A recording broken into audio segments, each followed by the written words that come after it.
Mais là, tu nous parles d'un... Alors, est-ce qu'on appelle ça plutôt un documentaire, hein, Oui, documentaire. C'est un documentaire. Averroès et Rosa Parks. Averroès, qui c'est ? J'ai regardé, j'avais entendu ce mot. Un théologien, juriste et savant du Moyen-Âge, considéré comme un des plus grands philosophes de la civilisation islamique. Quant à Rosa Parks, peut-être plus connue, c'est une des figures emblématiques du mouvement des droits civiques qui a refusé en 1955 de laisser sa place à un passager blanc dans un autobus et débute son engagement militant contre la ségrégation raciale. Et Averroès et Rosa Parks, ce sont les noms de deux unités de soins d'un hôpital situé près du bois de Vincennes et appartenant au pôle psychiatrie de Paris-Centre. C'est l'ancien asile de Charenton en fait.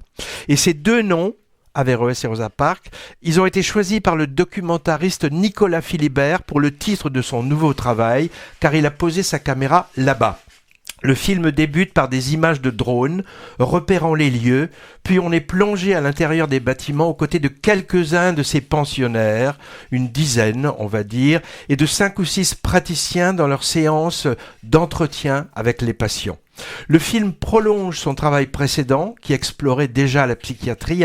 C'était Sur l'Adamante, nom d'une péniche fixe sur un quai de la Seine et lieu thérapeutique et social. On rappelle que ce documentaire a eu l'Ours d'Or à la Berlinale 2023, ce qui conforte la stature vraiment internationale de Nicolas Philibert, déjà bien reconnu pour, entre autres, Le Pays des sourds, sur les malentendants, ou Être et avoir, dans une école primaire de campagne.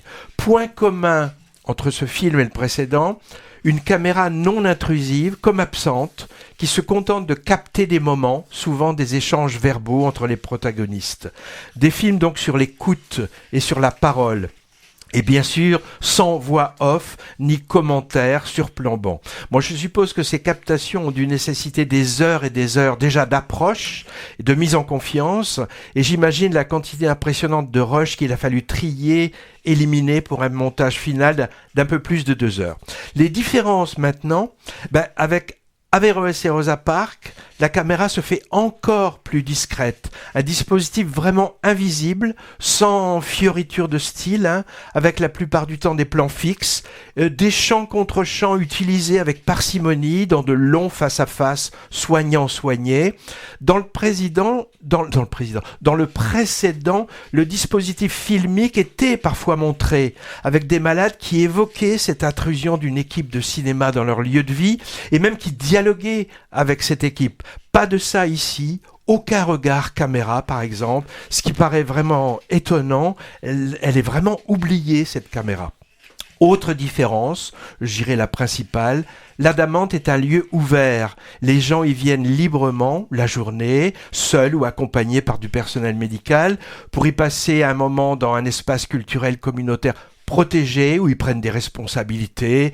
On les voyait tenir la buvette, les comptes, des propositions d'activités. Averroès et Rosa Parks sont des lieux fermés, avec des gens moins autonomes, parfois en crise, en danger pour eux et peut-être aussi pour les autres, et souvent murés dans leurs problèmes, avec un aspect carcéral que les malades discutent d'ailleurs à certains moments. Nicolas Philibert a dit avoir refusé de filmer des personnes en crise aiguë, qui n'auraient pas forcément été conscients du dispositif et du fait qu'on aurait utilisé leur image.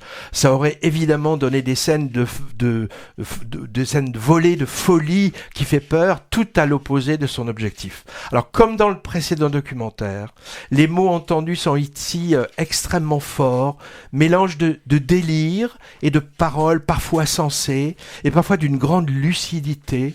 On y voit une collection de personnages étonnants, entre celui qui discute de sa libération, entre guillemets, proche, mais en chipotant sur les détails, sur les modalités. On y voit un prof de philo totalement mégalo, qui cite Kant et Platon, une vieille dame vraiment émouvante qui se sent persécutée. Un prof de philo.